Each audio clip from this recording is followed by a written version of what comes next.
When we were first married, we often attended church together, but I no longer go. But I am happy to say, in spite of our differences, it has created no friction in our lives together. Within the year, we had our first child, William. How I delighted in his expressions. I peered into his crib and made odd noises and strange faces and recorded all my observations in a notebook. I later compared these to those of Jenny, the orangutan in the London Zoo. You see, I was convinced that at this early period, human expressions, like those of other animals, have a gradual and natural origin.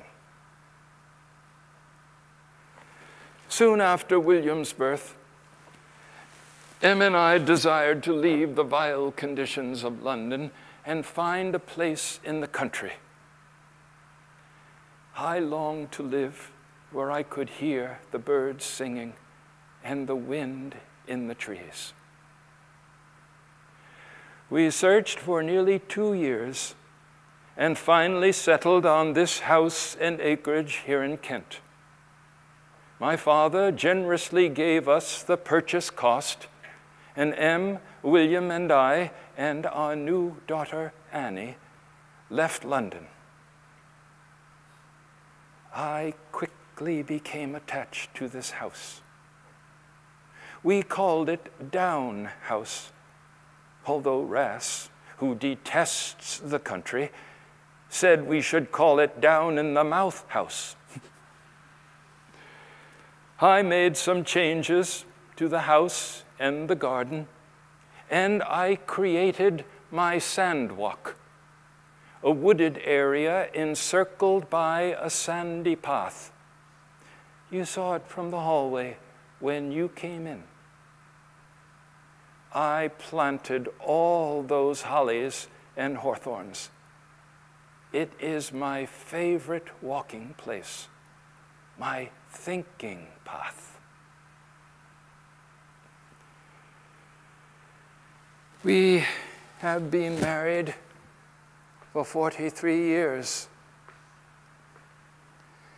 Em has borne me 10 children and has been a loving and caring wife and mother.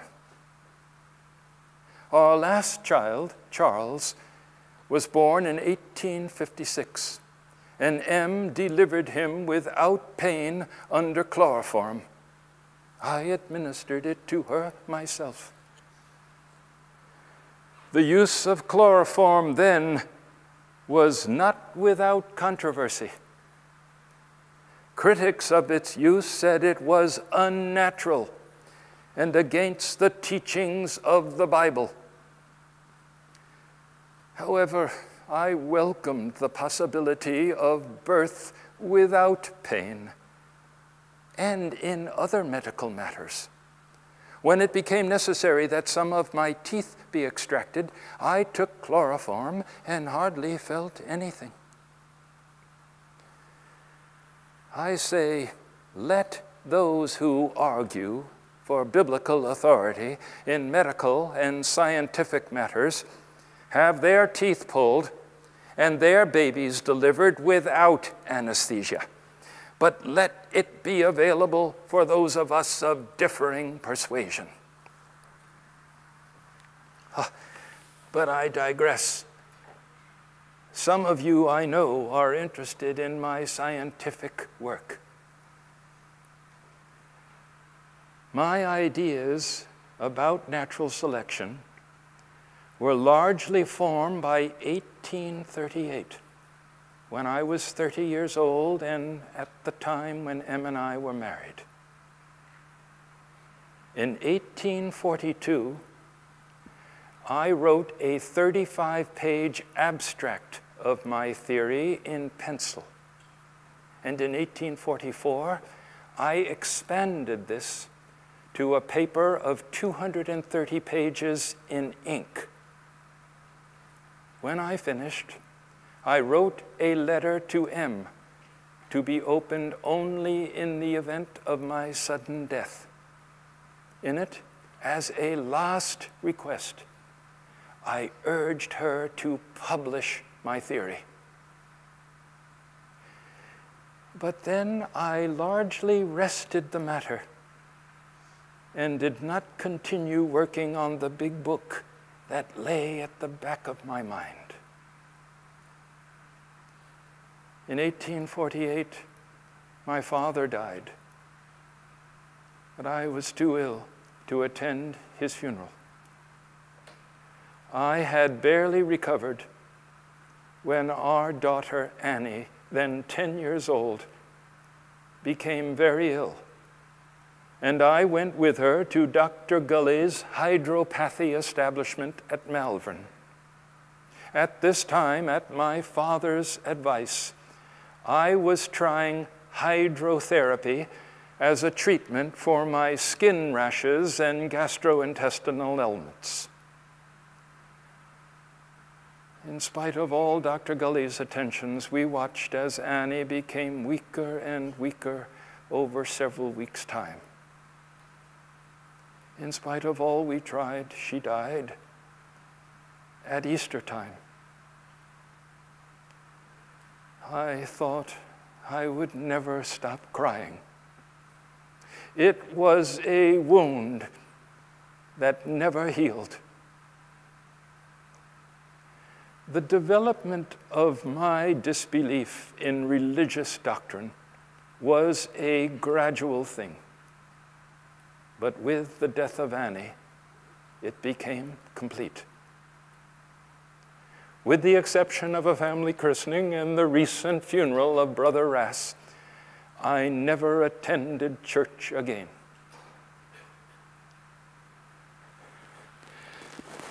I remember our times together on the sandwalk, how she would run on ahead, pirouetting in front of me, warning me of caterpillars on the path lest I step on them. On the way back to the house, we would stop by the large lime tree and sit and listen to the birds as she fussed with my hair and my collar and cuffs to make me beautiful.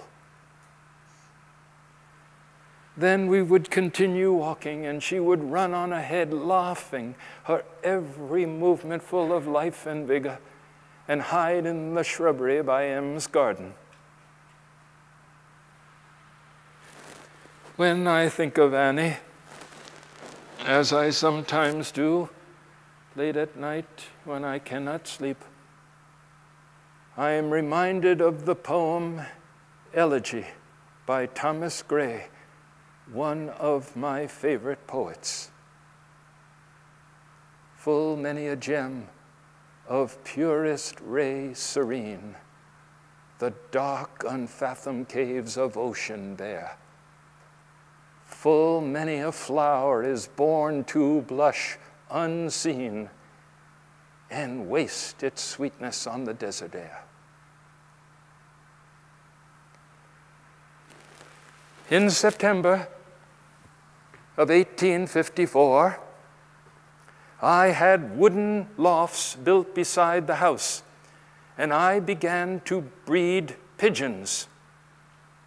And after 8 years of work, I finally finished my barnacle monographs, describing more species of barnacles than I had ever dreamed existed.